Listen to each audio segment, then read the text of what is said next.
আল্লাহ তোমাদের জন্য সহজ চান, কঠিন চান না। আমরা অনেক সময় না বুঝে ইসলামকে খুব কঠিন করে প্রেজেন্ট করি, উপস্থাপন করি। ইসলাম আসলে এত কঠিন না, কিন্তু আমরা কঠিন করে ফেলি। কিন্তু আল্লাহ তাআলা সহজ করেছেন। কতটা সহজ? নামাজের মধ্যে দাঁড়িয়ে সালাত আদায় করা হচ্ছে ফরজ। দাঁড়িয়ে সালাত আদায় করা কি? আপনি দাঁড়াতে পারেন না, বসে পড়লেও কবুল করবে কে? আল্লাহ কবুল করবে। বসতে পারেন না, শুয়ে পড়লেও আল্লাহ কবুল করবে। অজু করে নামাজ পড়া ফরজ, অজুর পানি নাই, তাই এমন করে নামাজ পড়লেও আল্লাহ কবুল করবেন। তাহলে বলেন তো, ইসলাম পালন কি কঠিন না সহজ? আমরা মাঝে মাঝে খুব কঠিন করে উপস্থাপন করি। অনেক সময় আমাদের কাছে লিগ্যাল অপিনিয়ন চায়, ফতোয়া জানতে চায়। আমরা এত কঠিন ভাবে অনেক সময় রেসপন্স করি, যিনি জিজ্ঞেস করেছেন তার মানতে বড্ড কষ্ট হয়।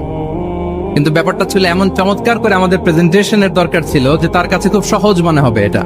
কারণ যে সমস্ত বিধিবিধান আল্লাহ তাআলা আমাদেরকে দিয়েছেন ইসলামে, এগুলো মানাটা আমাদের জন্য সহজ, ফ্লেক্সিবল। ইসলামের একটা বিধান হচ্ছে তাইসির, ফ্লেক্সিবিলিটি।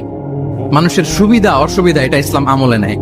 কতটা আমলে নেয়, ছোট্ট একটা উদাহরণ দিলে আমরা বুঝতে পারবো।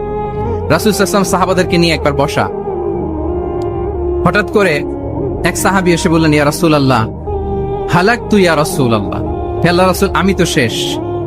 রাসূল সাল্লাল্লাহু আলাইহি ওয়াসাল্লাম বললেন, তুমি শেষ, তোমার আবার কি হলো? তো সাহাবী বলেন, ওয়াকাআতু আলা ইমরাআতি ফি রমাদান, আমি রমজান মাসে দিনের বেলায় আমার স্ত্রীর সাথে ফিজিক্যাল ইন্টিমেসিতে চলে গেছে, ভুল করে ফেলছি। আমরা জানি যে রমাদানে আমরা কিছু কাজ করতে পারি না।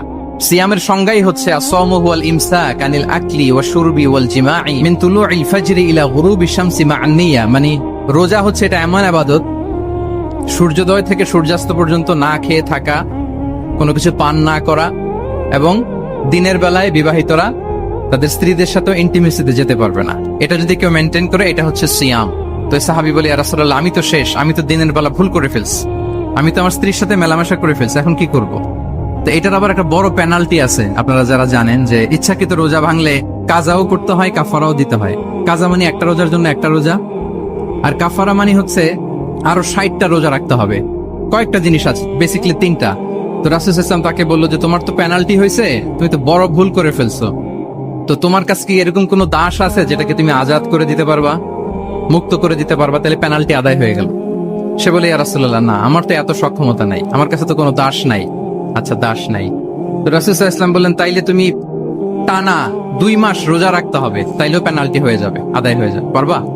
সে বলে, ইয়া রাসূলুল্লাহ, 2 মাস রোজা রাখা তো এটা কঠিন হয়ে যায়, ইটস নট এ জোক। টানা 60 দিন কি করে রোজা রাখবে?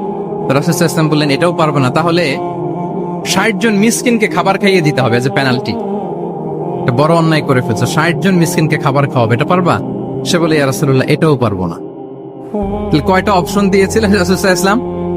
আওয়াজ করে বলেন তো কয়টা?